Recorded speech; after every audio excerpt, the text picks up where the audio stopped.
But we begin tonight with a tale of two speeches, both from the same man, both from President Obama. One speech that could have been billed as a ballad to the Constitution, a proclamation of American values, a repudiation of the lawless behavior of the last presidential administration, and another speech announcing a radical new claim of presidential power that is not afforded by the Constitution and that has never been attempted in American history, even by George W. Bush and Dick Cheney. Remarkably, President Obama today made both of those speeches simultaneously. Standing inside the National Archives in front of the actual original Constitution, President Obama delivered a blistering critique of the Bush administration, in which he called their actions and their legacy literally a mess. Our government made a series of hasty decisions. Poorly planned, haphazard approach. Too often, we set those principles aside as luxuries that we could no longer afford. Our government made decisions based on fear rather than foresight. The decisions that were made over the last 8 years established an ad hoc legal approach for fighting terrorism that was neither effective nor sustainable. An ad hoc legal approach for fighting terrorism that was neither effective nor sustainable. Ouch. Then, moments later, he announced his own ad hoc legal approach for fighting terrorism. President Obama today proposed something new, something called prolonged detention. Doesn't sound that bad, right? Prolonged detention. Did you ever see the movie Minority Report? It was based on a Philip K. Dick short story. Came out in 2002. It starred Tom Cruise, remember? He played a police officer in something called the Department of Pre-Crime. Pre-crime is where people are arrested and incarcerated to prevent crimes that they have not yet committed. Mr. Marks, by mandate of the District of Columbia Pre-Crime Division, I'm placing you under arrest for the future murder of Sarah Marks and Donald Dumanos. Take place today, April 22nd, at 0800 hours, 4 minutes. No, I didn't do anything. You didn't do anything, but you're gonna. Future murder. Creepy, right? Putting somebody in jail not for what they've done, but for what you're very sure they're going to do? There may be a number of people who cannot be prosecuted for past crimes. In some cases because evidence may be tainted, but who nonetheless pose a threat to the security of the United States. We're not prosecuting them for past crimes, but we need to keep them in prison because of our expectation of their future crimes. Al-Qaeda terrorists and their affiliates are at war with the United States, and those that we capture, like other prisoners of war, must be prevented from attacking us again.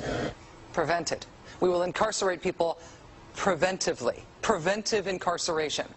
Indefinite detention without trial. That's what this is. That's what President Obama proposed today, if you strip away the euphemisms.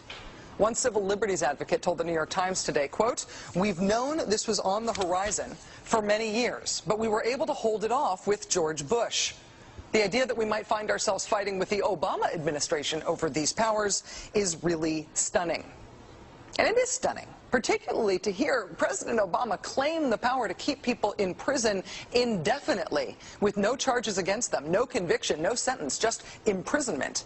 It's particularly stunning to hear him make that claim in the middle of a speech that was all about the rule of law. But we must do so with an abiding confidence in the rule of law. Our government was defending positions that undermine the rule of law to ensure that they are in line with the rule of law. How can a president speak the kind of poetry that President Obama does about the rule of law and call for the power to indefinitely, preventively imprison people because they might commit crimes in the future? How can those two things coexist in the same man, even in the same speech? Well, that brings us to the self-consciously awkward, embarrassing part of this speech today. After condemning the Bush administration for what he called their ad hoc legal strategy, for trying to make things seem legal that patently weren't, this is what President Obama proposed. My administration has begun to reshape the standards that apply to ensure that they are in line with the rule of law. We must have clear, defensible, and lawful standards for those who fall into this category. We must have a thorough process of periodic review so that any prolonged detention is carefully evaluated and justified. Our goal is to construct a legitimate legal framework for the remaining Guantanamo detainees that cannot be transferred. Our goal is not to avoid a legitimate legal framework. In our constitutional system, prolonged detention should not be the decision of any one man. If and when we determine that the United States must hold individuals to keep them from carrying out an act of war, we will do so within a system that involves judicial and congressional oversight. And so going forward, my administration will work with Congress to develop an appropriate legal regime so that our efforts are consistent with our values and our Constitution. You'll construct a legal regime to make indefinite detention legal. You will, what does he say? Develop an appropriate legal regime. So you can construct a whole new system outside the courts, even outside the military commissions, so that you can indefinitely imprison people without charges. And you'll build that system from scratch. What's that somebody said about ad hoc legal strategies?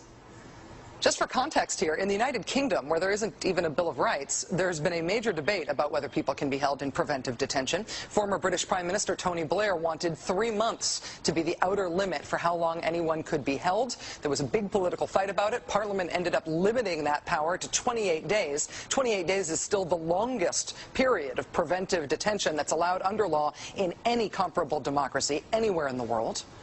How long would President Obama's proposed preventive indefinite detention last? Well, he's not saying yet, but here's how he defines the threat that he says makes indefinite detention necessary.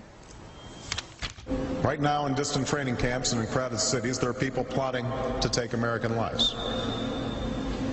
That will be the case a year from now, 5 years from now, and in all probability 10 years from now. 10 years from now. So you could get arrested today and locked up without a trial, without being convicted, without being sentenced for, say, 10 years until the threat of your future criminal behavior passes. Prolonged detention, he's calling it. This was a beautiful speech from President Obama today with patriotic, moving, even poetic language about the rule of law and the Constitution, and one of the most radical proposals for defying the Constitution that we have ever heard made to the American people.